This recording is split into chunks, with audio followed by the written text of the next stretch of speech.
Pai, do Filho e do Espírito Santo. Amém.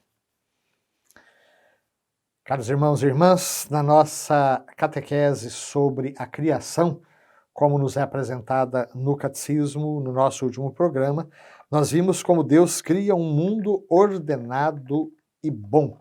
Nós havíamos chegado ao parágrafo 299. Por criar com sabedoria, a criação tem uma ordem. A própria palavra cosmos quer dizer ordem. A criação foi feita pelo Verbo que se encarnou. Já vimos a expressão muito cara a Santo Irineu, de que o Verbo e o Espírito são como que as duas mãos do Pai, pelas quais ele age, ele salva, ele cria. Vimos também que a nossa inteligência participa da própria inteligência de Deus, fomos criados à imagem e semelhança de Deus, dotados de razão, dotados de liberdade, dotados de vontade, de modo que nós podemos participar do próprio intelecto divino e assim entender o que Deus nos diz através da criação. Claro, a razão humana está machucada por causa do pecado, mas ela não foi aniquilada. Com esforço, com humildade e contando sempre com a assistência da graça divina, nós podemos sim apreender muitas realidades sobre Deus olhando o livro da criação. Existe o livro da palavra, que é a Bíblia, e existe o livro da criação. Os dois livros falam da realidade divina.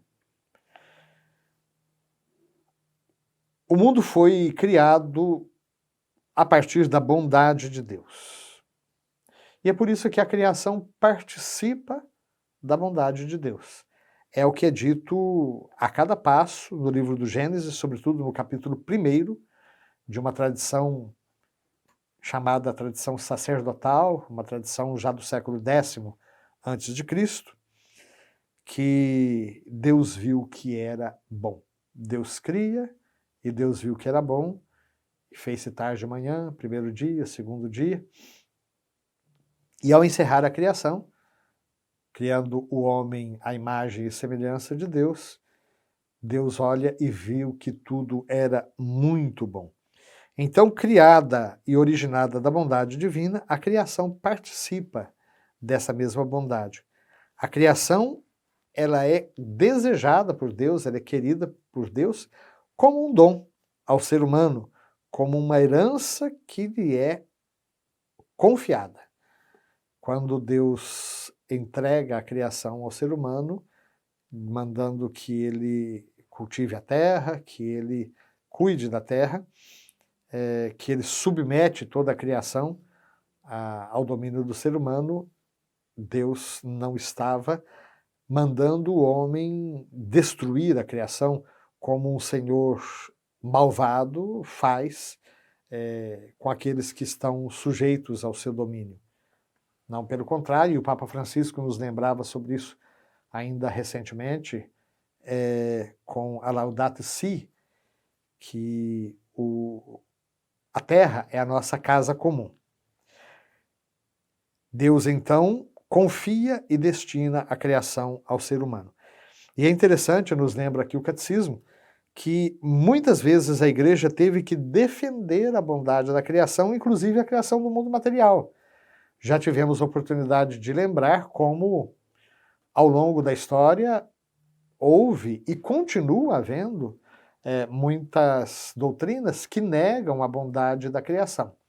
Teve gente que chegou até a dizer que haveria dois princípios, o princípio do bem e o princípio do mal, e esses dois princípios estariam em luta eterna entre si, de modo que quem criou o mundo não foi o Deus e Pai de nosso Senhor Jesus Cristo, mas foi um demiurgo mau, porque o Deus do Antigo Testamento não é o Deus de Jesus Cristo, e o próprio corpo é prisão da alma, a criação resulta de uma queda das almas, de alguma coisa errada que elas fizeram, e por isso foram obrigadas a migrar para o mundo da matéria. A Igreja, então, várias vezes teve que sair em defesa da bondade da criação. O próprio mundo material é fruto da bondade de Deus. O nosso corpo, e tem muita gente querendo viver uma religião demasiadamente espiritualista e assim nega a realidade do corpo, o nosso corpo é a criação de Deus também. E aí chegamos ao parágrafo número 300. Deus transcende a criação e está presente nela. É interessante como na Bíblia essa dinâmica entre a presença de Deus e a sua transcendência é uma dinâmica constante, né? Por um lado, Deus é totalmente outro, Deus não se confunde com a criação. Já dissemos que a criação não é uma emanação de Deus, é uma parte de Deus. Deus é totalmente outro em relação à criação, mas ao mesmo tempo Deus está presente na criação, como o artista está presente na sua obra, né? Então nosso texto vai dizer que Deus é infinitamente maior que todas as suas obras. E aqui ele lembra o livro do Eclesiástico, no capítulo 43, versículo 30. Deus é infinitamente maior que todas as suas obras. O Salmo 8, outro salmo que eu considero muito bonito e que me acompanha desde a minha adolescência, né? Senhor, quando contemplo os céus estrelados, quando vejo as noites de luar e penso que foste tu, seu Criador, eu me pergunto que valor imenso não deve ter o ser humano, para estar sempre na tua lembrança e ser tratado com tanto carinho. E aí, o Salmo 8, no versículo 2, vai dizer que a majestade de Deus se eleva sobre os céus.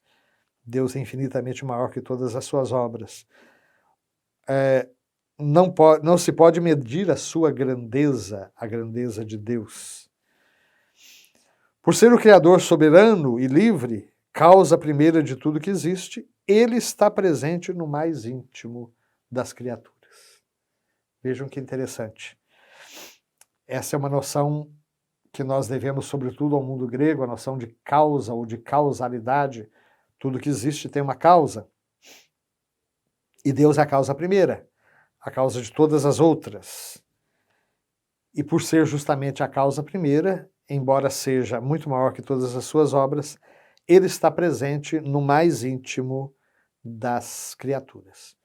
E aqui o nosso catecismo cita São Paulo, como nos é apresentado nos Atos dos Apóstolos, capítulo 17, versículo 28. Nele nós vivemos, nos movemos e existimos.